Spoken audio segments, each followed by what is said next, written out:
Even personal feelings aside about some of the people on the show, because it's no secret that the Kenny Omega and the Bucks are nice kids. I've worked with them before, but they've just gone so far into bullshit, just bullshit wrestling. Just whether it's wrestling competitively with grade schoolers or invisible men or blow up dolls or little girls, whatever the case may be, this whole phase or fad, it took us 15 years to get over that hardcore shit that ECW foisted on us. And then everything was hardcore and it, that was the hot thing of the moment. And it did a lot of damage to the business and the boys in it. And it took us finally 15 years and we got over it. And now people are, that hardcore shit again. But now they're doing phony bullshit entertainment wrestling with invisible men and hand grenades and shit.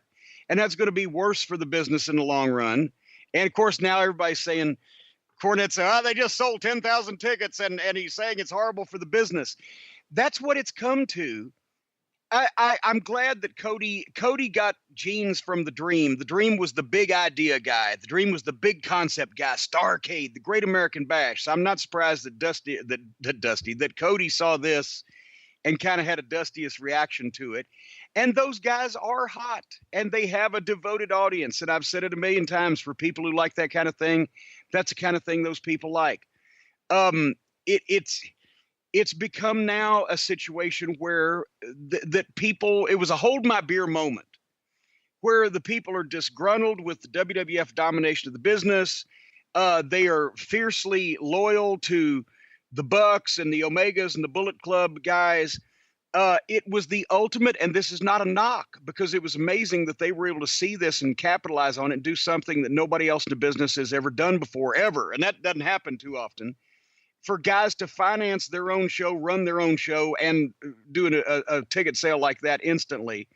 It was the ultimate crowdfunding moment in wrestling. I guarantee you that those people lined up to buy the tickets, even if they can't be there, because they wanted to be part of history and they wanted to help those guys across the finish line. And that's a tremendous tribute to how over they are with their audience, whether I agree with the kind of wrestling they do or not. And I don't. That's why I don't do more wrestling shows these days, because I can't bring myself to it. I mentioned on the show, if it became a thing to start sodomizing the family pet, I still probably wouldn't be buggering my Pomeranian. But, I can't be associated with wrestling like that, where guys just do portrayals and performances, in the ring with foolishness and stuffed animals, because people now know it's all a show.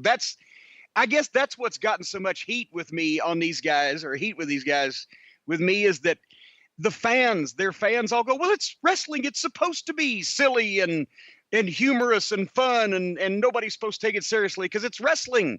And they believe that because that's the generation that they've grown up with. And they think somehow, when people found out, they think the only difference between wrestling of today and wrestling of 30 years ago is that people found out that it was all a work. That's far from the only difference. It's not presented seriously anymore. The guys won't do anything to protect the business. So therefore, I just can't be involved in it, because I can't lend my tacit approval to guys doing stuff like that. But that audience is powerful, as we've seen. And they sold out the tickets.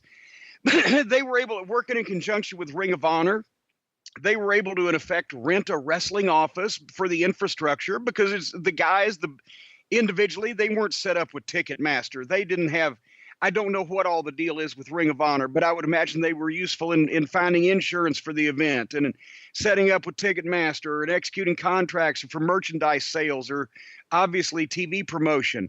They were able to get tremendous social media behind them, because they're, once again, the exact age group where all of those people are on Twitter, and all of them they live on their phones. I don't even have a smartphone, but these people can't, they're on it, so they're wired in. And they just, every box they tick, they didn't. I told my audience when they first announced they were going to do a 10,000 seat building, not where or when or whatever, just the concept. And I had mentioned I thought Chicago would be the best place, which is advantageous because they've got Pro Wrestling Tees there for publicity, and it's in the middle of the country, but it's an airport hub, easy to get to. They've got a holiday weekend, an extra weekend for people to travel. The podcast convention that Conrad's doing has started to take on a life. So It's like a WrestleMania weekend of festivities for people. But that's, they've been able to do that as the boys and still have all those things fall into place for them. It's never been possible for guys to run their own show at that level like that with all of those, advantages, and they knocked it out of the park.